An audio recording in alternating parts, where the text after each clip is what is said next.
In front of me is Huawei Nova 11i, and today I would like to show you how you can turn on or off high performance mode.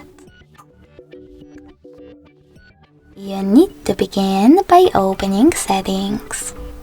Following that, scroll down to access battery section. Now click on this switcher next to performance mode. And as you can see, after that, high performance is on. If you want to turn it off, just click on the same no blue switcher next to it.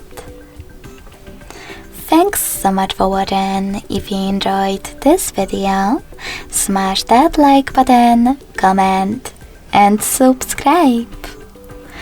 Bye!